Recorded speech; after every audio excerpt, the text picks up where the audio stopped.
فلسفہ دین میں نماز کی اہمیت، اس میں سب سے پہلے تو میں توجہ دلاؤں گا کہ لفظ فلسفہ اصلاً نہ عربی کا ہے اور نہ ہی یہ قرآن حکیم کی اصطلاح ہے۔ یہ لفظ بھی اپنی اصل کے اعتبار سے یونانی ہے۔ فلسفی اگرچہ فلسفی عربی میں اب استعمال ہوتا ہے اور فلاسفہ اس کی جمع بھی ہوتی ہے، لیکن واقعتاً یہ عربی زبان کا لفظ نہیں ہے۔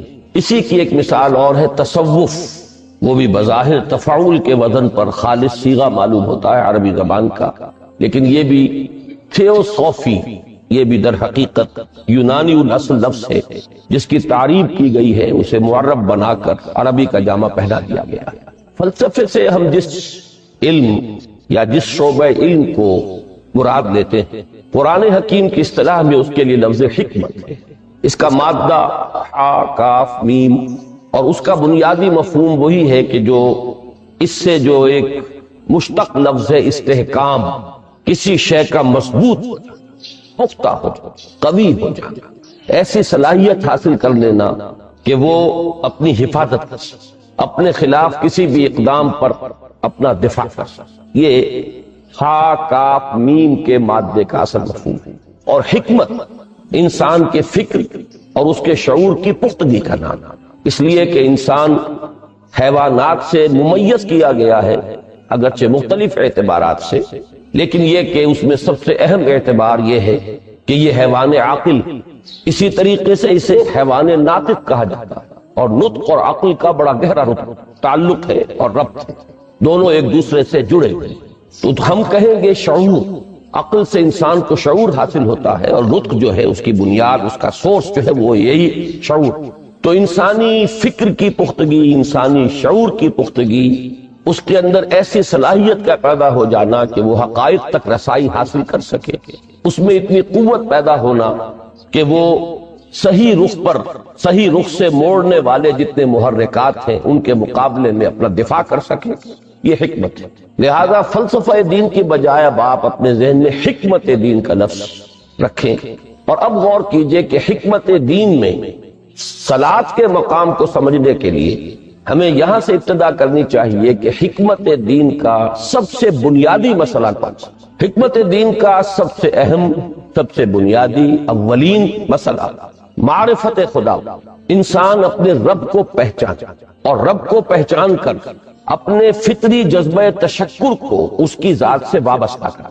یہ فطری جذبہ تشکر بھی آپ سمجھ لیجئے کہ یہ بھی نہ صرف انسان بلکہ حیوانات کا بھی خاصہ ہے کہ اگر ان کے ساتھ کوئی بھلائی کی جائے تو ایک خاص رد عمل ان کی طبیعت میں پیدا ہوتا ہے، جسے ہم جذبہ شکر یا جذبہ تشکر سے تعبیر کر سکتے ہیں۔ حیوان کے پاس اگرچہ وہ زبان نہیں ہے کہ جس میں وہ اپنے اس جذبے کو الفاظ کا جامہ پہنا کر اپنے محسن کی خدمت میں پیش کر سکے، لیکن یہ کہ اگر کبھی کسی بھوکے پیاسے حیوان کو آپ نے کوئی غذا فراہم کی ہو یا پانی پلایا ہو، اور پھر اگر آپ اس کی آنکھوں میں دیکھیں گے تو وہ جذبہ تشکر وہاں سے ابلتا ہوا محسوس، یہ گویا کہ فطرت کا تقاضا ہے۔ حیوانات سے بلندتر سطح پر انسان ہے، تو فطرت انسانی کا بڑا اساسی اور بنیادی تقاضا ہے کہ وہ اپنے محسن کا شکر ادا کرے، جس نے بھی اس کے ساتھ کوئی بھلائی کی ہو، خیر کیا ہو، اس کی کوئی احتیاج پوری کی ہو، اس کی کوئی ضرورت پوری کی ہو، اس کا وہ شکر بجا۔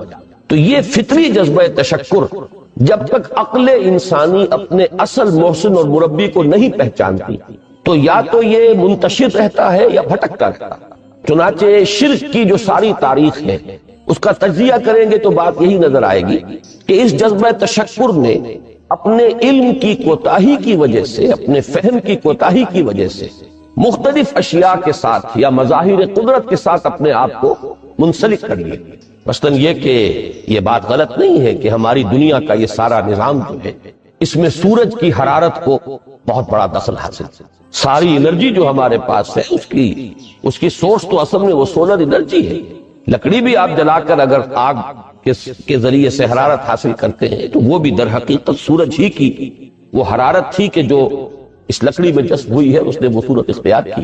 فصلوں کو سورج پکاتا ہے، اس کی حرارت جو ہے وہی ان کے پکنے کا ذریعہ بنتی ہے۔ لہذا انسان نے یہ سمجھا کہ ہمارا سب سے بڑا محسن یہ ہے، لہذا اس کے آگے ہاتھ جوڑ دیے، اس کو سجدہ کیا، اسے معبود بنا لیا۔ اسی پر آپ قیاس کرتے چلے جائیے. جس جس چیز کے بارے میں احساس ہوا کہ اس کے ساتھ ہماری کوئی بھلائی وابستہ ہے، یہ ہمارے لیے کسی خیر کا ذریعہ ہے، اس کے سامنے انسان جھک گیا اور اس کے اظہار تشکر کے لیے اس نے مراسم عبودیت ایجاد کی.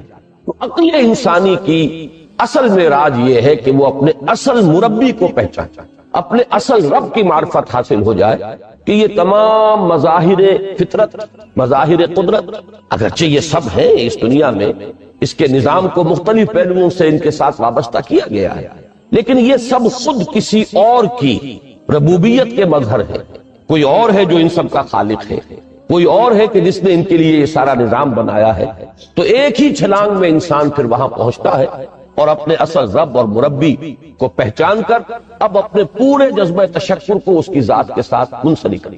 یہ میں نے خلاصہ عرض کیا آپ کے سامنے سورہ لقمان کے دوسرے رکوع کی اس پہلی آیت کا، جس میں اللہ تعالیٰ نے حضرت لقمان کے حوالے سے حکمت اور حکمت کا جو منطقی اور لازمی نتیجہ ہے دونوں چیزوں کو بیان کر دیا. وَلَقَدْ آتَيْنَا لُقْمَانَ الْحِكْمَةَ أَنِ اشْكُرْ لِلَّهِ، ہم نے لقمان کو حکمت عطا کی کہ کر شکر اللہ کا.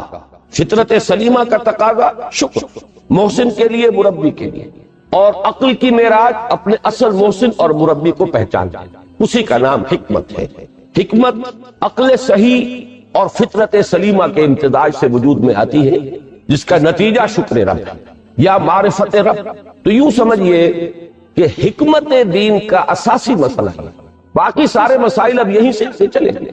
اس کے لیے یہ بات اگر آپ نے منتخب نصاب کے وہ اسباق پڑھ لیے ہوں تو یہ چیزیں سامنے آ چکی ہوں گی کہ اس کے لیے قرآن کا اسلوب یہ ہے کہ آیات کے حوالے سے انسان کے اندر معرفت رب کو جگایا جائے. میں نے جگانے کا لفظ استعمال کیا ہے کہ قرآن کی حکمت یہ ہے کہ رب کی معرفت فطرت انسانی میں موجود ہے لیکن سوئی ہوئی، ڈورمنٹ، اسے جگانا ہے، اسے ایکٹیویٹ کرنا ہے.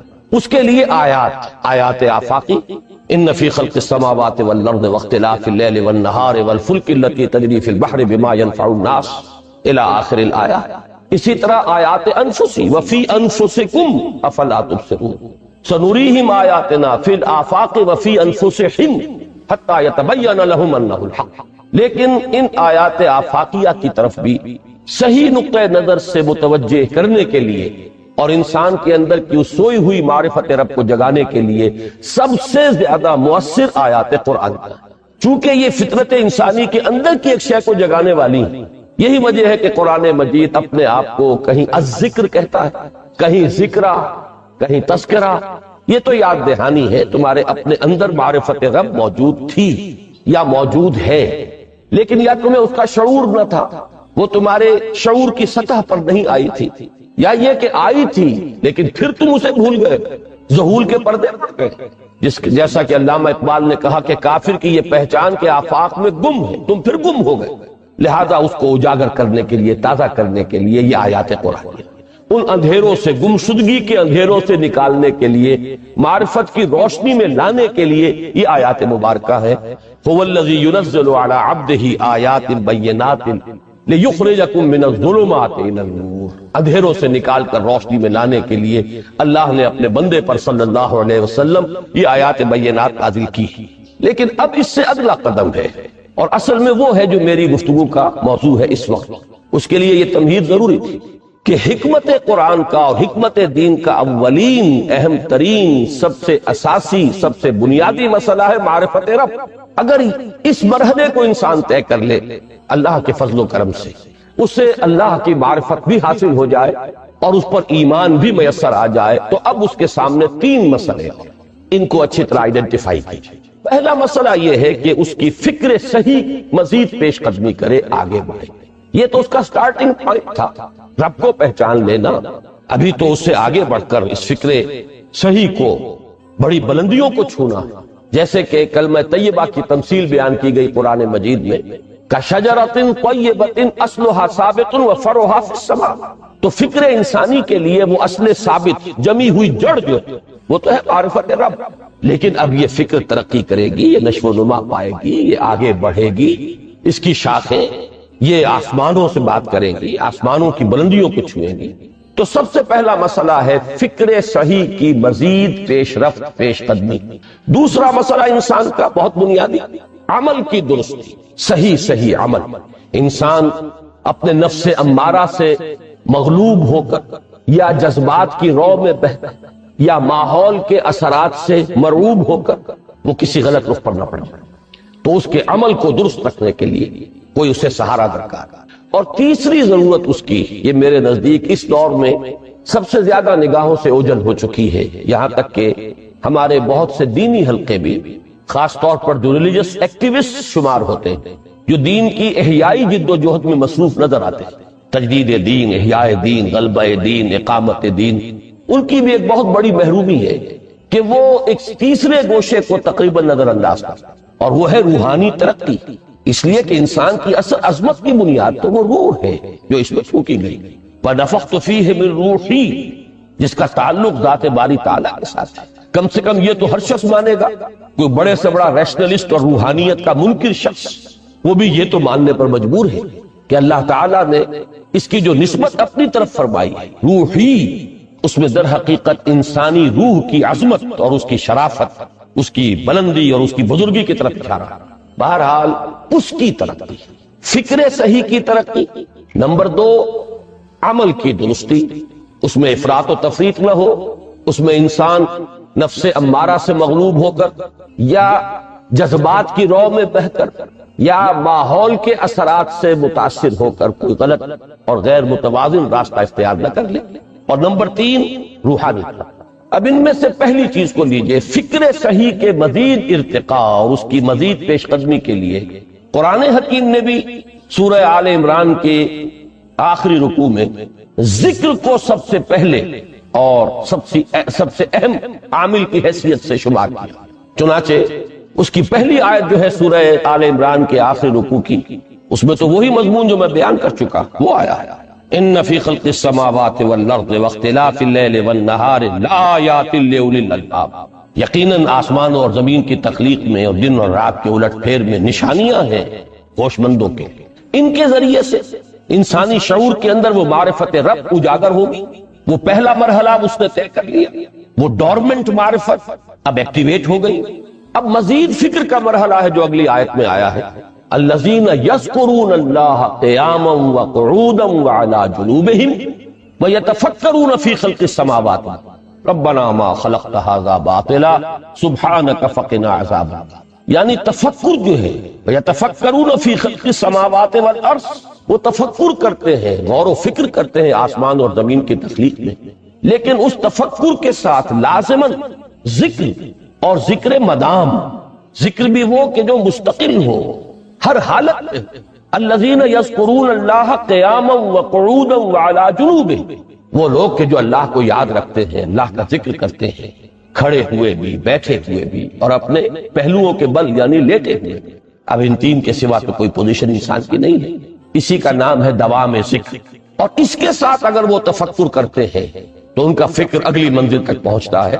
میں اس پر زیادہ بحث اس وقت نہیں کروں گا، اس وقت میں نے چونکہ وہ 3 باتیں بیان کی تھی، میں درجہ بدرجہ چاہتا ہوں کہ آگے بڑھوں اور ایک حد سے زیادہ کسی بھی مسئلے میں تجاوز نہ کروں۔ یہ جو بات سورہ آل عمران کی آخری رکوع کی اس دوسری آیت میں آئی ہے، اسی کو مولانا روم نے بیان کیا ہے بہت ہی سادہ لیکن بڑے پرمغز شعر میں، این قدر گفتیم باقی فکر کن، فکر اگر جامد بوت فکر کن۔ اس قدر تو ہم نے تمہیں بتا دیا، سمجھا دیا، یہ بات تو آ گئی تمہارے عقل میں، اب جاؤ خود غور کرو، مزید آگے پیش قدمی کرو۔ این قدر گفتیم باقی فکر کن، فکر اگر جامد بوت رو ذکر کن، فکر میں جمود آ جائے، فکر سست پڑ جائے تو جاؤ پھر ذکر۔ تو یہ ذکر اور فکر گویا کہ گاڑی کے 2 پہیے ہیں کہ جن سے فکر انسانی صحیح رخ پر آگے بڑھے۔ اگر یہ ذکر ساتھ نہیں رہے گا تو فکر انسانی کج ہو، تاثریا میرا دیوار کج، پھر وہ فکر جو ہے وہ بلندی کو کتنے ہی پہنچ جائے لیکن وہ ٹیڑھی بلندی ہوگی، وہ صراط مستقیم پر پیش قدمی کرنے والا فکر نہیں۔ اسی کو علامہ اقبال نے اپنے 2 اشعار میں، کیونکہ انہوں نے مولانا روم کو اپنا پیر بھی تسلیم کیا ہے، مرشد رومی، تو یہ فکر جو ہے، یہ خیال جو مولانا روم نے پیش کیا، اسی کو علامہ اقبال نے 2 اشعار میں میں سمجھتا ہوں کہ مزید شکوہ کے ساتھ مزید خوبصورت اور حسین انداز میں پیش کیا ہے۔ جزب قرآن زیغمی روباہی فقر قرآن اصل شاہنشاہی۔ قرآن کے بغیر اگر کوئی شعر بھی ہو تو وہ بھی اصل میں لومڑی ہے، اس کی کوئی حقیقت نہیں، اس لیے کہ اصل شاہنشاہی جو ہے وہ تو فقر قرآن۔ اب فقر قرآن کیا ہے؟ فقر قرآن اگر آپ لکھا ہوا دیکھیں گے اس کو تو اس کے آگے یہاں اب سوالیہ نشان آ جائے گا۔ فقر قرآن یعنی سوچو فقر قرآن کیا ہے، اور جواب ہے اختلاط ذکر و فکر۔ فقر قرآن امتزاج سے وجود میں آتا ہے کہ اس میں ذکر بھی ہو فکر بھی، اور فکر را کامل نہ دیدم جز بے ذکر، میں نے فکر کو کبھی بھی اپنی منزل مقصود تک پہنچتا ہوا نہیں پایا جب تک کہ اس کے ساتھ ذکر نہ۔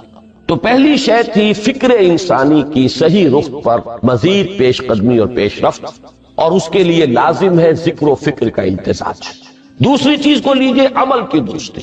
اس عمل کی درستی کے لیے اللہ تعالیٰ کے ساتھ ایک گہرے تعلق کی ضرورت، اس لیے کہ صبر کی بحث میں یہ مضامین شاید آپ کے سامنے آ گئے ہوں کہ صبر جہاں مصیبت پر صبر ہوتا ہے، تکلیف پر صبر ہوتا ہے، اللہ کے احکام پر جمنا یہ بھی صبر ہے، نفس کی خواہشات کی باغ کو تھام کر رکھنا، کھینچ کر رکھنا یہ بھی صبر ہے، اور استقامت کسی شے پر قائم رہنا یہ بھی صبر ہے۔ تو عمل صحیح پر استقامت کے لیے وَاصْبِرْ وَمَا صَبْرُكَ إِلَّا بِاللَّهِ، اس صبر کی سب سے اہم جو بنیاد ہے، اس کا جو سب سے بڑا ذریعہ ہے، اس کا جو سب سے بڑا سہارا، وَمَا صَبْرُكَ إِلَّا بِاللَّهِ، اس کے لیے ضرورت ہے ایک گہرے تعلق کی کہ اللہ کے ساتھ ایک ایسا تعلق برقرار رہے جو نہ صرف گہرا ہو بلکہ دائم و قائم مسلسل۔ ذرا ظہول ہوگا تعلق مع اللہ میں، ذرا کمی آئے گی شیطان کا وار کاری ہو جائے۔ اسی کو حضور نے حدیث میں یوں تعبیر کیا ہے تمثیلاً کہ جو دل اللہ کی یاد سے غافل ہے اس پر، فارسی کا وہ مقولہ بھی ہے کہ خانہ خالی را دیو میں گیرت، گھر خالی رہے تو جنات اس پر دیو جو ہے آ کر قبضہ جما لیتے ہیں۔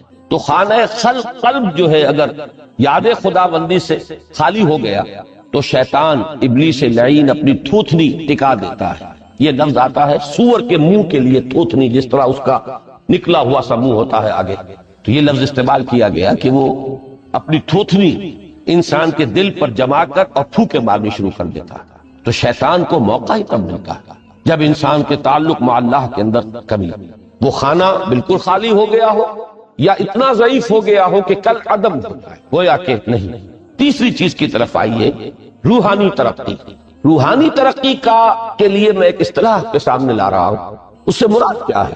روحانی ترقی کے لیے ہماری دینی اصطلاح ہے تقرب الی اللہ، اللہ سے قریب تر ہوتے چلے جائیں۔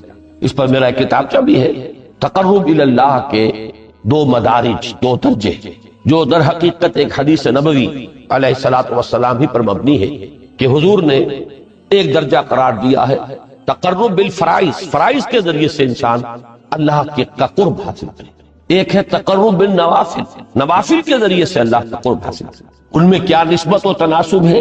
اہمیت کے اعتبار سے کون بڑھ کر ہے، بلندی کے اعتبار سے کون بڑھ کر ہے، یہ تمام مسائل میں نے اپنی اس تقریر میں بیان کیے تھے جو اس کتاب سے شائع ہوئی ہے۔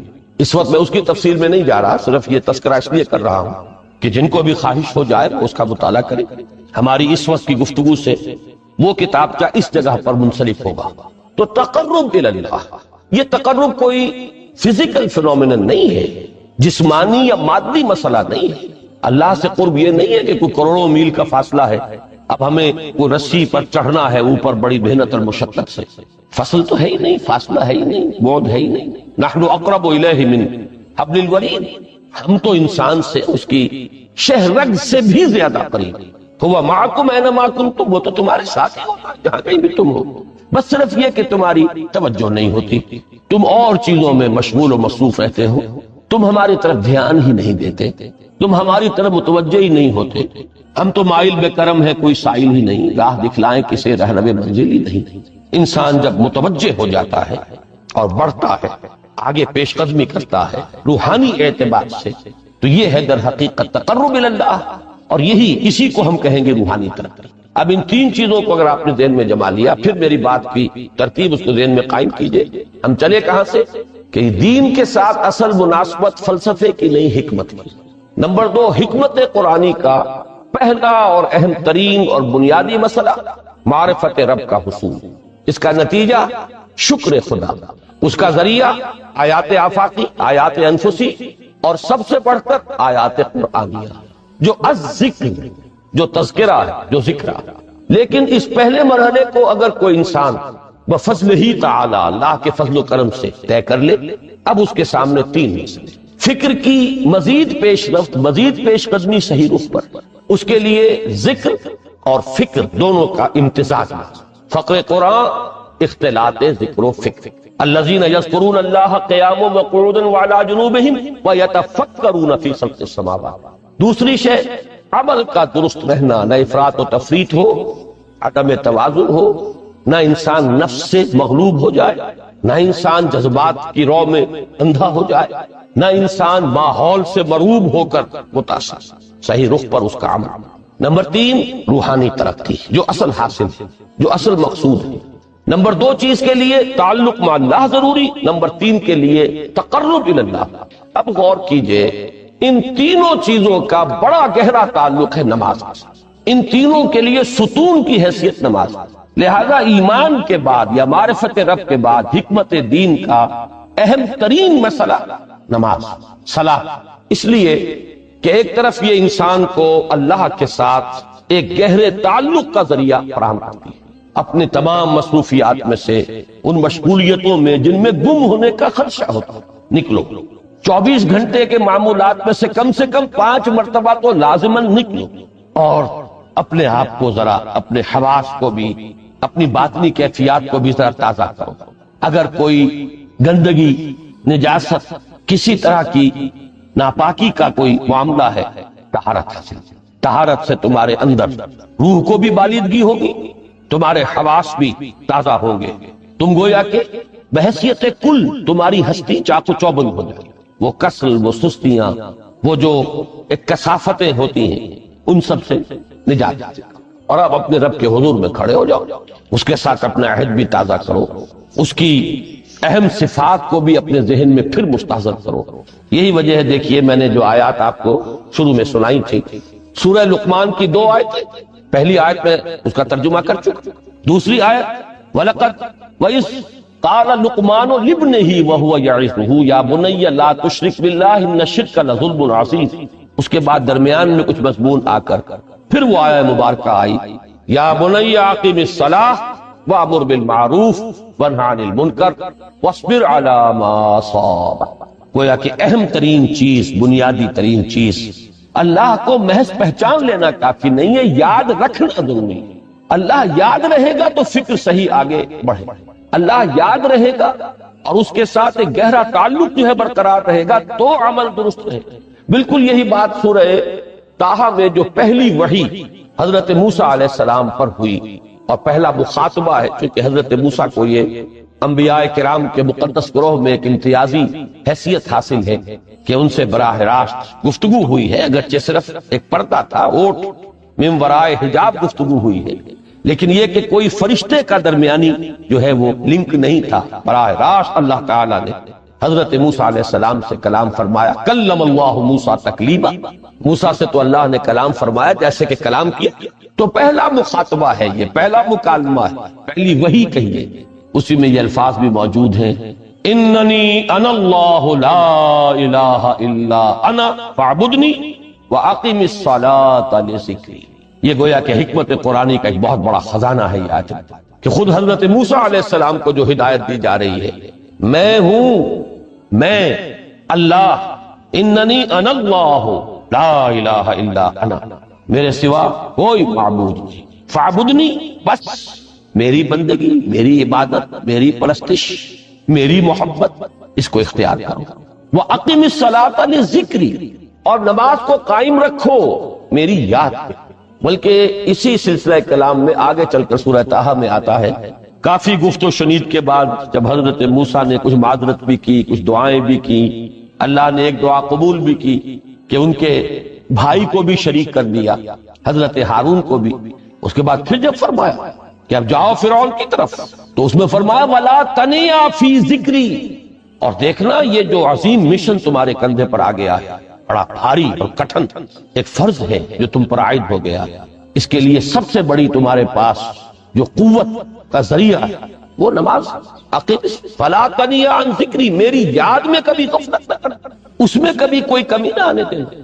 جیسا کہ میں نے عرض کیا تھا کہ جیسے ہی وہ تعلق جو ہے کمزور پڑتا ہے یا منقطع ہو جائے معاذ اللہ، تو پھر انسان گویا کہ شیطان کے لیے ایک لقمہ ترب۔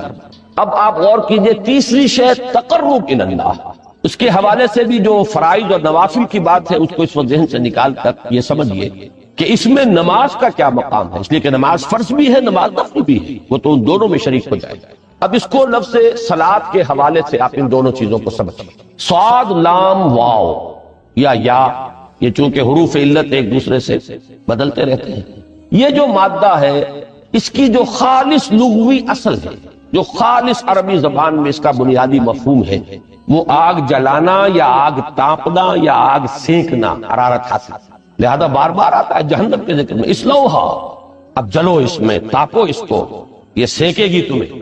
بلکہ تفتلون کا لفظ آیا ہے حضرت موسیٰ کے کلام میں، جب وہ گئے تھے کوہ طور پر، جب پہنچ گئے تو تھے آگ کی تلاش میں، لعلکم تفتلون، تو اپنے اہل خانہ سے یہی کہا تھا کہ مجھے کہیں وہ روشنی نظر آ رہی ہے، غالباً کوئی وہاں سے آگ مل سکے گی، ورنہ یہ کہ کوئی رہنمائی کو رستہ مجھے مل سکے گا، میں وہ آگ لے آؤں گا، کوئی چنگاری وہاں سے لے آؤں، لعلکم تفتلون، تاکہ تم۔ اب یہ اصطلاح در حقیقت باب افتعال ہے، اور یہ تے یہاں پر توئے کی شکل اختیار کر گئی، تا نے توبن کی صورت اختیار کی سواد کی وجہ سے۔ بہرحال اس کا سب سے بنیادی مفہوم جو ہے وہ ہے تاپنا، سکائی حاصل کرنا، حرارت۔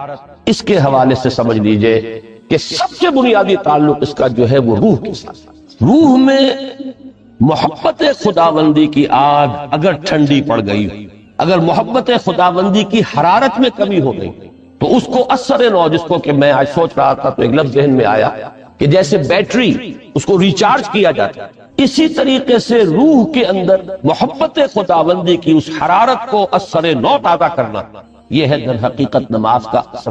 اس لیے کہ اس لفظ کا بنیادی مفہوم، اصل لغوی مفہوم تو یہ، اگرچہ اس کا سب سے زیادہ کثرت سے جو استعمال ہوتا ہے، اور لفظ صلاۃ جس سے در حقیقت جس تصور پر مبنی ہے وہ ہے اقدام، کسی کی طرف متوجہ ہونا اور پھر دعا۔ صلاۃ کا سب سے قریبی مفہوم لفظی جب بیان کیا جائے گا، اس سے مراد، اس کے معنی، تو دعا اس میں اہم ترین، کسی کی طرف توجہ کرنا، مناجات کرنا، گفتگو کرنا، مخاطبہ، مکالمہ، دعا، یہ در حقیقت صلاۃ کا سب سے بڑا اصطلاحی مفہوم ہے۔ لیکن جو اس کا مادہ ہے صاد لام واو یا صاد لام یا، اس کا اصل مفہوم جو ہے وہ تاپنا، حرارت حاصل کرنا۔ تو ان دونوں کے حوالے سے عرض کرتا ہوں، وہ تاپنا اور حرارت حاصل کرنا وہ ہے روح کے اعتبار سے۔ وہ جو کہا اقبال نے کہ بجھی عشق کی آگ اندھیر ہے، مسلمان نہیں راہ کا ڈھیر۔ یہ عشق کی آگ جب بجھ جاتی ہے، در حقیقت یہی تو انسان کی روحانی موت ہے۔ جب یہ نہ رہے تو چاہے منطق میں بہت انسان ماہر ہو، مجھے اقبال کا ایک شعر یاد آیا تقابل کرتے ہوئے، ایک انسان محکوم اور ایک انسان حر، آزاد انسان، ان کی نفسیات میں جو بنیادی فرق علامہ اقبال نے مختلف مواقع پر بیان کیے ہیں۔ محکوم ہے بیگانہ اخلاص و مروت، ہر چند کے منطق کی دلیلوں میں ہے چالاک۔ تو منطق کی دلیلوں میں انسان چالاک ہو جائے اور وہ لغت ہائے حجازی کا وہ ایک خزانہ بن جائے، اسے تمام الفاظ کے معنی یاد ہو، وہ بڑے مسائل فقہ کے اسے ازبر ہو، جزیات، بے انتہا جزیات جو ہیں وہ مستحضر ہو، فلسفے کے بڑے بڑے مسئلے اس نے حل کر لیے ہیں۔ لیکن اگر روح میں وہ اللہ کی محبت کی آگ نہیں ہے، وہ تپش نہیں، بجھی عشق کی آگ اندھیر ہے، مسلمان نہیں راہ کا ہے۔ اسی کے حوالے سے آج مجھے یاد آیا تھا کہ وہ جو بڑی سادہ سی ایک نظم ہے، اللہ تعالیٰ سے دعا یا رب دل مسلم کو وہ زندہ تمنا دے، اس میں بھی جو الفاظ آئے جو روح کو گرما دے اور قلب کو تڑپ، یہ ہے اصل جو مقصود ہے نماز۔ اور یہی وہ چیز ہے جیسا کہ میں نے عرض کیا تھا کہ نگاہوں سے اوچھو، یہ پہلو سامنے ہے نہیں، دوسرا پہلو سامنے ہے اور وہ بھی میرے نزدیک بہت اہم ہے، بہت بنیادی ہے، اس میں کوئی شک نہیں۔ لیکن یہ ہے بلند ترین مطلب کہ تقرب الی اللہ، اس کے لیے در حقیقت یہ کس لیے درکار ہے؟ روح کے اندر عشق کی حرارت اور گرمی تازہ، بسا اوقات یہ اندر دب جاتی ہے، جیسے انگارہ ہوتا ہے آگ کا، اس کے اوپر خاک اور راکھ آ جاتی ہے، اندر کچھ ہوتی ہے۔ آگ دبی ہوئی سمجھ، آگ بجھی ہوئی نہ جان، اس دبی ہوئی آگ کو پھر ایک شعلہ بنانا، پھر اس کے اندر ایک حیات تازہ پیدا کرنا، یہ ہے نماز کا اہم ترین اور بلند ترین مقصد۔ لیکن اس کے ساتھ ہی اس نماز میں ذکر ہونا، اس کا یہ ذکر ہے، اور ذکر کی جب میں فہرست بیان کیا کرتا ہوں بہت سے حضرات کے سامنے ہوگا کہ ذکر کا در حقیقت مفہوم ہے استحضار اللہ فی القلب۔ ہمارے ہاں غلطی سے جو ذرائع ذکر ہے انہیں ذکر قرار دے دیا۔ نماز ذکر نہیں ہے، نماز ذکر کا ذریعہ ہے۔ اقیم الصلاۃ لذکری، نماز قائم کرو میرے ذکر کے لیے۔ یہ اللہ اللہ کہنا یا ادعیہ معصورہ جو حضور صلی اللہ علیہ وسلم کی مسنون دعائیں ہیں، انہیں اپنے تمام معمولات دنیاوی کے ساتھ ساتھ ان دعاؤں کو بھی انسان پڑھتا رہے، اللہ سے دعا کرتا رہے، یہ تمام ذرائع ذکر ہے۔ سبحان اللہ الحمدللہ الحمدللہ، اس کا آپ ورد کیجئے، یہ بھی ذریعہ ذکر ہے۔ حقیقت میں ذکر ہے استحضار اللہ فی القلب، اللہ کو دل میں لے آنا، اللہ کو دل میں حاضر کر لینا، اصل میں تو ترجمہ ہوگا لیکن حاضر جاننا، یہ کیفیت جو ہے انسان کو حاصل ہوگی۔ اب اس کے حوالے سے ذرا بات سمجھیے کہ ایک تو میں عرض کر چکا ہوں مجسم ذکر تو قرآن، لہذا ذکر کی فہرست جب آپ کریں گے ذرائع ذکر تو ان میں سب سے پہلے قرآن ہے، اس لیے کہ وہ ہماری حکمت کے پہلے مسئلے کو حل کرتا ہے، بنیادی مسئلہ، اہم ترین مسئلہ۔ دوسرے نمبر پر ذکر جو ہے، اب اس کے لیے کچھ اصطلاحات جو میرے مختلف دروس میں شاید آپ کے سامنے بعد میں آئیں یا پہلی آ چکی ہوں، ان کے حوالے سے میری بات سمجھیں۔ ایک ذکر غیابی ہے، تھرڈ پرسن میں، صیغہ غائب میں اللہ کی یاد، اللہ اکبر اللہ اکبر اللہ اکبر۔ ابھی اللہ اکبر جو ہے یہ جملہ ہے اسمیہ خبریہ ہے، ایک حقیقت کی تکرار آپ کر رہے ہیں، اللہ سب سے بڑا ہے، اللہ سب سے بڑا ہے، سبحان اللہ سبحان اللہ سبحان اللہ۔ یہ در حقیقت ذکر غیابی ہے کہ آپ اس میں مخاطب نہیں ہے اللہ سے، ایک ذکر خطابی کہیں یا ذکر حضوری کہیں جس میں مکالمہ، جس میں گفتگو ہوتی ہے۔ تو نماز در حقیقت ذکر حضوری اور ذکر خطابی کی بلند ترین شکل، اس لیے میں نے عرض کیا تھا کہ نماز کے لفظ یا صلاۃ کے لفظ یہ اصطلاحی معنی جو اکثر و بیشتر کیے جاتے ہیں وہ ہے دعا، اور دعا میں ہوتا کیا ہے؟ مکاتبہ ہے، مخاطب، اے اللہ، اے میرے رب، اے پروردگار۔ پھر یہ کہ اس میں اقدام اور کسی کی طرف متوجہ ہونا، یہی وجہ ہے کہ افتتاح صلاۃ، نماز کو شروع کرنے کے لیے ایک تو وہ الفاظ جو قرآن مجید میں آئے ہیں، انی وجہت وجہی للذی فطر السماوات والارض حنیفا وما انا من المشرکین، یہ ہے توجہ کا ارتکاز، بشرطے کہ یہ صرف الفاظ ہی نہ نکل رہے ہوں، واقعتاً یہ تعبیر ہو اس وقت کی انسان کی نفسیاتی کیفیت کی، کہ شعوری طور پر وہ فیصلہ کرتا ہے کہ اب میں منقطع ہو رہا ہوں، ہر چہار طرف سے اپنی توجہ کو ہٹا کر، ہر مسئلے سے اپنے آپ کو خالی ذہن کر کے، یعنی ظاہری اور باطنی دونوں اعتبار سے میں اپنی توجہ کا ارتکاز کر رہا ہوں اس ذات کی طرف جس نے آسمان اور زمین کو پیدا کیا، اور بالکل یکسو ہو کر انی وجہت وجہی للذی فطر السماوات والارض حنیفا وما انا من المشرکین۔ اور دوسری وہ جو دعا جس سے ہم افتتاح کرتے ہیں اپنی نماز کا، دیکھیں اس میں خطاب کا کس قدر اہتمام، وہاں سبحان اللہ نہیں ہے، سبحانک اللہ، پاک ہے تو اے رب ہمارا، وبحمدک وتبارک اسمک وتعالی جدک۔ اب غور کر رہے ہیں، یہ ہے خاطب، براہ راست مخاطب ہونا۔ یہ گویا کہ لب لباب میں آپ کے سامنے عرض کر رہا ہوں علامہ اقبال کے خطبے کا، دی میننگ آف پریئر ان اسلام۔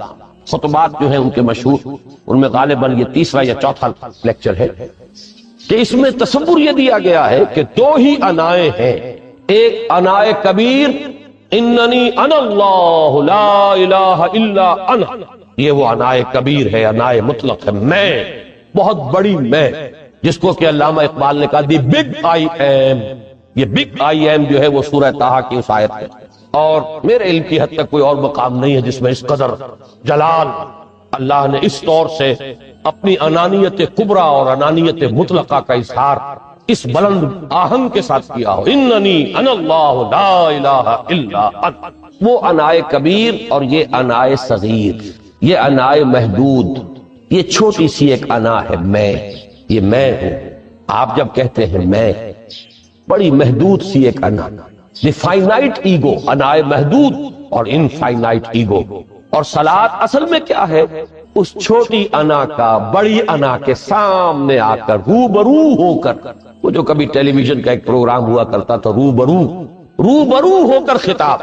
ایک ہے وہ صیغہ غائب میں تکرار، سبحان اللہ سبحان، وہ بھی بہت اہم ہے، اس کا اپنی جگہ پر فائدہ ہے، لیکن ہر شے کے درجے ہیں. گر حفظ مراتب نہ کنی زندگی، اگر آپ ان کے درجوں کا علیحدہ علیحدہ لحاظ نہیں کریں گے تو غلط رخ پر پڑ جائیں. تو یہ جو دو ذکر خطابی یا ذکر حضوری، نماز اصل میں اس کی بلند ترین. یہی وجہ ہے کہ سبحانک اللہم وبحمدک وتبارک اسمک وتعالی جدک ولا الہ غیرک. اس کا کی جس قدر تکرار یہاں پر ہے، آپ نے غور کیا؟ اس میں خطاب، یا پھر یہ کہ یہ کا کی اس طرح کی تکرار آپ کو دعائے قنوت میں ملے گی. اللہم انا نستعینک ونستغفرک ونؤمن بک ونتوکل علیک ونثنی علیک الخیر ونشکرک ولا نکفرک. اب یہ جو ہے یہ در حقیقت خطاب کا اندازہ ہے کہ براہ راست گفتگو ہو رہی ہے. تو سب سے پہلی بات تو یہ ہوئی کہ ذکر کی ایک شکل ہے ذکر غیابی، دوسری ذکر حضوری، اور ذکر حضوری یا ذکر خطابی کی بلند ترین منزل، بلند ترین اس کا ذریعہ نماز. اس کو ایک پہلو سے اور سمجھ لیجئے. سورہ فاتحہ جب پھر ہم پڑھتے ہیں، جسے الصلاۃ کہا گیا ہے، جو لب لباب ہے، خلاصہ، اس میں پھر تدریجاً غیاب سے حضور کی طرف پیش قدمی ہوتی. الحمدللہ رب العالمین الرحمن الرحیم مالک یوم الدین، یہ ذکر غیابی ہے، اس میں ابھی خطاب نہیں آیا. یہ وہی جملہ اسمیہ ہے. کل تعریف اس اللہ کے لیے ہے جو تمام جہانوں کا پروردگار ہے، مالک ہے، جو رحمان ہے، رحیم ہے، جزا و سزا کے دن کا مختار و مالک ہے. اب یہ غیاب سے حضور کی طرف، ایاک نعبد و ایاک نستعین اہدنا الصراط، یہ ہے وہ. اب پہلے ایک معاہدہ ہے، ایک اقرار ہے، اعتراف ہے، وعدہ ہے، اور پھر دعا ہے، استدعاء. یہ ہے غیاب سے حضور کی طرف تدریجاً ارتقاء. یہی وجہ ہے، اب نوٹ کر لیجئے، وہ چھوٹی سی حدیث یہ بھولنی نہیں چاہیے، الصلاۃ معراج المومنین. اس لیے کہ مخاطبہ الہی براہ راست حضور کو جو حاصل ہوا وہ معراج میں ہوا، التحیات کا مکالمہ وہی ہوا. لہذا اس کو نوٹ کر لیجئے کہ باقی جو وحی ہوئی ہے حضرت جبرائیل کے ذریعے سے ہوئی ہے، یا کوئی الہام ہوا ہے حضور کے قلب مبارک پر کوئی شے القاء کی گئی، تو وہ دوسری نوعیت کی وحی ہے. وہ جو مخاطبہ حضرت موسیٰ علیہ السلام کو وہ اس دنیا ہی میں حاصل ہوا ہے، کوہ طور کی بلندیوں پر، یہی ان کی امتیازی شان ہے، کلم اللہ موسیٰ تکلیما. یہ براہ راست مخاطبہ جو ہے یہ حضور صلی اللہ علیہ وسلم کو معراج کی شب یہ آپ کو حاصل ہوا، اور حضور نے اسی لیے نماز کو معراج المومنین قرار دیا، اس لیے کہ اس میں وہی براہ راست مخاطبہ، مکالمہ اور وہی گفتگو ہے جو ہو رہی ہے. اس کے ضمن میں وہ حدیث، اب اس وقت شاید میرا وقت ختم ہونے کے قریب ہو، لیکن وہ حدیث جو اس اعتبار سے حدیث قدسی ہے، اگرچہ بعد میں اس کے جو مزید تفصیل ہے تو حضور صلی اللہ علیہ وسلم نے گویا کہ خود بیان کی ہے، لیکن مسلم شریف کی روایت ہے حضرت ابو ہریرہ رضی اللہ تعالی عنہ سے کہ حضور نے فرمایا، یقول اللہ تعالی، اللہ یہ فرماتا، اسی لیے اس کو حدیث قدسی کہیں گے. قسمت الصلاۃ بینی و بین عبدی نصفین، میں نے نماز کو اپنے اور اپنے بندے کے مابین آدھا آدھا تقسیم کر. اب یہاں تک تو جملہ ہے اللہ کا، یہ ہے حدیث قدسی. اب آگے جو ہے نریشن اس کی جو ہے حضور صلی اللہ علیہ وسلم کی جانب سے ہے، یعنی خبر دے رہے ہیں اللہ کی طرف سے ہی. ویسے تو تمام احادیث ہی گویا کہ ہم سمجھتے ہیں انسپائرڈ تو اللہ کی طرف سے ہی، لیکن یہ کہ جہاں صراحت ہو کہ اللہ کہتا ہے وہ حدیث قدسی. تو یقول اللہ تعالی قسمت الصلاۃ بینی و بین عبدی نصفین، یہاں تک تو حدیث قدسی. اب دوسری عام حدیث ہے، اذا قال العبد الحمد للہ رب العالمین یقول اللہ تعالی حمدنی عبدی، جب بندہ کہتا ہے الحمد للہ رب العالمین، پروردگار کہتا ہے میرے بندے نے میری حمد کی. جب بندہ کہتا ہے الرحمن الرحیم، پروردگار فرماتا ہے ثنا علی عبدی، میرے بندے نے میری ثنا کی، بڑی تعریف کی. جب بندہ کہتا ہے مالک یوم الدین، اللہ فرماتا ہے مجدنی عبدی، میرے بندے نے میری بڑی بزرگی بیان کی ہے، تمجید کی ہے. پھر جب بندہ کہتا ہے ایاک نعبد و ایاک نستعین، اللہ فرماتا ہے ھذا ما بینی و بین عبدی ولعبدی ما سأل، یہ ہے میرے اور میرے بندے کے درمیان. یہ تو معاہدہ ہے نا، معاہدے میں تو دو فریق جکڑے جاتے ہیں، بند جاتے ہیں، یہ میرے اور میرے بندے کے درمیان ہے.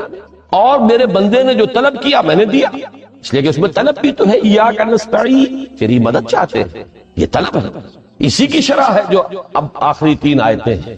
پروردگار ہم تیری مدد چاہتے ہیں، پروردگار تیری ہی بندگی کرتے ہیں اور کریں گے، اور تیری ہی مدد چاہتے ہیں، چاہیں گے۔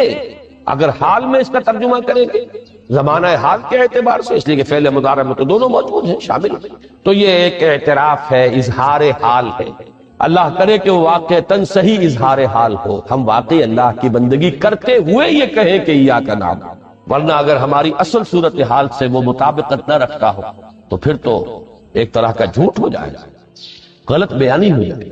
ایاک نعبد، تیری ہی بندگی کرتے ہیں، اور مستقبل میں کیجئے، کریں گے، یہ ہے عہد۔ تیری ہی مدد چاہتے ہیں، تجھی سے مدد طلب کرتے ہیں، تجھی سے مدد چاہتے رہیں گے، اس کے لیے فرمایا وَلِعَبْدِ مَا سَأَلَ، اور پھر اس کے بعد وہ استدعاء ہے، اهدنا الصراط المستقیم صراط الذین انعمت علیہم غیر المغضوب علیہم ولا الضالین۔ اس حدیث میں اس کو ایک ہی جملے کو لیا گیا ہے، ایک ہی جملے کی حیثیت سے۔ جب بندہ یہ کہتا ہے تو اللہ فرماتا ہے ھذا لعبدی ولعبدی ما سأل، یہ خالص میرے بندے کے لیے ہے۔ اس بندے نے ایک درخواست پیش کی ہے، میں نے گرانٹ کی، وہ اپلیکیشن، وہ ریکویسٹ گرانٹڈ ہم نے دے دی، ولعبدی ما سأل۔ یہ ہے اس کی تاثیر کار، بشرطے کے معاملہ وہ شعور کے ساتھ، بشرطے کے مطابقت ہو ظاہر اور باطن کی، بشرطے کے مطابقت ہو قول اور فعل کی، تو اس کا اتنا اونچا مقام ہے کہ ایک ایک جملہ ادھر ادا ہوا، ادھر اللہ کی طرف سے ریسپانسبل نہیں۔ افلاک سے آتا ہے نالوں کا جواب آخر، اٹھتے ہیں حجاب آخر، کرتے ہیں خطاب آخر، یہ خطاب ہے، مخاطبہ ہے، مکالمہ ہے، یہ ہے اصل نماز۔ اسی لیے اسی کو کہا گیا نماز۔ البتہ اب اس سے آگے بڑھیے، ذکر کی ایک اور شکل بھی ہے، اور وہ ذکر عملی ہے۔ ایک تو ہم نے کہا اللہ اکبر، اللہ بہت بڑا ہے، سب سے بڑا، یہ جیسا کہ میں نے عرض کیا ایک اعتبار سے تو ذکر غیابی ہو گیا۔ دوسرے یہ کہ یہ ایک فکری لسانی ذکر ہے، ہم نے کہہ دیا۔ ایک ہے اسی کے ساتھ ایک عملی ڈیمانسٹریشن، جب یہ کہتا ہوا انسان سیدھا سجدے میں گرتا ہے تو در حقیقت یہ اس اللہ اکبر کی تعمیل ہے۔ لہذا نماز میں جہاں ذکر غیابی بھی ہے، سورہ فاتحہ کی پہلی 3 آیات، جہاں الذکر کا حصہ بھی ہے، کچھ نہ کچھ قرآن آپ پڑھیں گے، پھر یہ کہ ذکر حضوری اور ذکر خطابی بھی ہے کہ آپ نے اللہ سے عہد و پیمان کیا، قول و قرار کیا، استدعا کی۔ اس کے ساتھ ہی ذکر عملی بھی ہے کہ جھکنا، اللہ کی تعظیم، تعظیم میں انسان جھکتا ہے۔ آپ اپنے کسی بزرگ سے جب ملاقات کرتے ہیں تو جھک کر سلام، تھوڑا سا جھکنا، زیادہ جھکنے کی تو اجازت نہیں ہے، لیکن یہ کہ تھوڑا سا خط آتا ہے، یہ بھی طبیعت کی بات۔ میں سمجھتا ہوں فطرت میں جیسے شکر ہے ویسے ہی اس قدر تعظیم تو فطرت انسانی میں موجود ہے۔ آپ استاد کے سامنے آئیں گے تھوڑا سا خم کھائیں، آپ اپنے کسی بڑے بزرگ رشتہ دار کس سے ملیں گے تو تھوڑا سا خم لا محالہ ہو۔ یہ در حقیقت اس آپ کے فکر کی ایک عملی تعبیر، اس کا عملی مظہر ہے کہ آپ نے اس ہستی کی تعظیم کی ہے، اس کی عظمت کا اقرار اور اعتراف کیا ہے۔ یہی تعظیم ہے اللہ تعالیٰ کی کہ جس میں پہلا درجہ ہے رکوع، جھکے آپ، اللہ اکبر کہہ کر جھکے، اور اس کے بعد اس کا جو آخری درجہ ہو سکتا ہے وہ سجدہ ہے، جس میں کہ انسان نے جب اپنی پیشانی زمین پر ٹکا دی تو گویا کہ اس نے اپنی انانیت سے، اگر یہ شعور کے ساتھ ہوا ہو تب میں بات کہہ رہا ہوں، تو گویا کہ اس نے اپنی انانیت سے کامل دستبرداری اختیار کر کے اور اپنے آپ کو اپنے رب کے قدموں میں ڈال دیا۔ یہی وجہ ہے کہ حضور نے اس کو تعبیر فرمایا ہے کہ جب سجدہ کرو تو یوں محسوس کرو کہ تم نے اپنا سر اپنے رب کے قدموں میں رکھ دیا۔ یہ کیفیت ہونی چاہیے۔ اور چونکہ میں نے ابھی عرض کیا کہ یہ در حقیقت انسان کی انانیت، میں، میری مرضی، میری خواہش، میری پسند، میری عقل، میری منطق، میرا چوائس، میرا اختیار، یہ سب چیزیں ہی تو در حقیقت جو ہمارے اندر ایک مضمر ہے شیطنت، اس شیطنت کا مظہر یہی تو ہے۔ جب اس کو انسان اپنے ہاتھوں اپنے رب کے قدموں میں رکھ دیتا ہے تو در حقیقت اسی لیے اس کو تعبیر کیا گیا کہ اقرب ما یکون العبد الی ربہ فی السجود، بندہ اپنے رب سے قریب ترین جو ہوتا ہے وہ سجدے میں، بشرطے کہ وہ سجدہ واقعی سجدہ۔ اس میں حقیقت یہ ہے کہ اقبال کا وہ شعر بڑی صحیح تعبیر ہے، وہ سجدہ روح زمین جس سے کانپ جاتی تھی، یہ ہے اصل میں تعبیر۔ اسی کو آج ترستے ہیں منبر و محراب، سجدوں پر سجدے اور رکعتوں کے ڈھیر لگ گئے ہوں، اور 17 رکعتیں پوری نماز عشاء کی انسان نے ادا کی ہوں گن گن کر، اور 17 رکعتوں میں آپ کو معلوم ہے 34 تو سجدے ہو ہی گئے، تو سجدوں پر سجدے اور رکعتوں کے ڈھیر. لیکن یہ کہ اگر وہ کیفیت آپ کی صحیح عکاسی نہیں کر رہی ہے آپ کے ذہن کی، آپ کی نفسیاتی کیفیت کی، آپ کی قلبی کیفیت کی، آپ کے شعور کی، تو پھر ٹھیک ہے، ثواب تو ملے گا اس نماز سے بھی، اس لیے کہ ثواب کا نہ ملنا تو ظلم ہوگا. سوائے ایک بات کے کہ اس میں اگر کوئی ریاکاری ہے، دوسروں کو دکھانے کے لیے نماز پڑھی گئی ہے، تو ریاکاری تو زیرو کے مانند ہے کہ اس سے جو شے ضرب کھاتی ہے زیرو ہو جاتی ہے. 1 کروڑ کی تعداد عدد کو آپ زیرو سے ضرب دیں زیرو ہوگی، تو ریاکاری تو زیرو کر دینے والی شے، بلکہ زیرو ہی نہیں کرتی، وہ شرک تک پہنچاتی. من صلی یرائی فقد اشرکا ومن صام یرائی فقد اشرکا ومن تصدق یرائی فقد اشرکا. جس نے دکھانے کے لیے نماز پڑھی اس نے شرک کیا، جس نے دکھانے کے لیے روزہ رکھا اس نے شرک کیا، جس نے دکھانے کے لیے صدقہ خیرات کیا اس نے شرک. لیکن یہ کہ اگر یہ بات نہیں، اگر ریاکاری نہیں ہے، کوئی بدنیتی نہیں ہے، تو ایک شخص نے وقت نکالا ہے، اسی وقت میں وہ اپنا کوئی اور کام کر سکتا تھا، کوئی 2-4 پیسے کما سکتا تھا، کوئی اور دھندا دنیا کا جو ہے کرتا. لہذا اگر وہ نہیں ہے، ریا نہیں ہے، تب اس کا اجر تو لازم، اس نے کچھ نہ کچھ ڈیووٹ کیا ہے، کچھ نہ کچھ سیکریفائس کیا ہے، کچھ نہ کچھ قربانی دی. لیکن یہ کہ پھر وہ نماز یہ نہیں ہے، وہ سجدہ روح زمین جس سے کانپ جاتی تھی اسی کو آج ترستے ہیں منبر و محراب. وہ سجدہ واقعتاً انسان اشرف المخلوقات وہ جب اپنے اس گہرے شعور اور احساس کے ساتھ سر بسجود ہوتا تو یہ ہے اقرب ما یکون العبد الی اللہ فی السجود، قریب ترین جو بندہ ہوتا ہے اللہ سے وہ سجدے کی حالت. یہ میں نے 3 چیزوں کے حوالے سے اب آپ کے سامنے باتیں رکھی ہیں کہ پہلی منزل معرفت رب کا حصول، اللہ پر ایمان اور شکر خداوندی، اس کی لذت کا حاصل ہو. اس کے بعد اب 3 ضرورتیں ہیں. فکر صحیح کی مزید پیش قدمی صحیح رخ پر، اس کے لیے جہاں فکر درکار ہے وہاں ذکر بھی، اور اس ذکر کی جامع ترین صورت نماز. نمبر 2 انسان کے عمل کے درست رہنا، اس لیے کہ ذرا سا قرآن مجید میں سورہ اعراف میں نقشہ کھینچا گیا ہے ایک شخص کا، اس کا نام تو وہاں نہیں ہے، بلعام بن باعورہ، ویسے تورات میں اس کا ذکر ہے اور اس نام کے ساتھ ہے. بہت بڑا عالم تھا، بہت بڑا فاضل. قرآن کے الفاظ ہیں ہم نے اسے اپنی آیات عطا کی تھی، آتیناہ آیاتنا، اور ہم چاہتے تو اسے ابھی اور ترفع اور بلندی عطا کرتے. وَلَوْ شِئْنَا لَرَفَعْنَاهُ بِهَا وَلَكِنَّهُ أَخْلَدَ إِلَى الْأَرْضِ، لیکن وہ تو زمین ہی کی طرف دھنستا چلا گیا اور کوئی ایک لغزش انسان کے لیے سارے کیے دھرے پر پانی پھر، ذرا سا عدم توازن اس کے رخ کو ٹیڑھا کر دے گا. اور جب ایک دفعہ ٹیڑھ ہو گئی تو شروع میں تو زاویہ جو ہے چاہے وہ 10 درجے کا ہی ہو، لیکن جیسے جیسے عمل کی وہ پیش قدمی ہوگی فاصلہ بڑھتا چلا جائے، انحراف شدید سے شدید تر ہوتا چلا. اب اس عمل کی درستی کے لیے بھی لازم ہے تعلق مع اللہ. اس تعلق مع اللہ کا بھی سب سے بڑا ذریعہ نماز. تیسری چیز روحانی بالیدگی، روحانی ترقی، تقرب الی اللہ. اس کے لیے اس اعتبار سے بھی کہ توجہ الی اللہ، ارتکاز توجہ اللہ کی طرف. انی وجہت وجہی للذی فطر السماوات والارض حنیفا وما انا من المشرکین.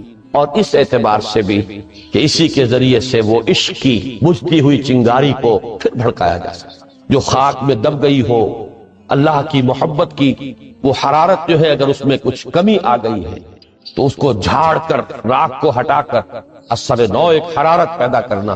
یہی وجہ ہے کہ نماز، صلاۃ جس مادے سے محفوظ ہے اس کا بنیادی مفہوم یہی ہے، تاپنا، حرارت حاصل کرنا، آگ جلانا، آگ روشن کرنا. تو فلسفہ دین جس کے لیے صحیح لفظ ہے حکمت دین، اس کے اعتبار سے تو میری یہ گفتگو ہے.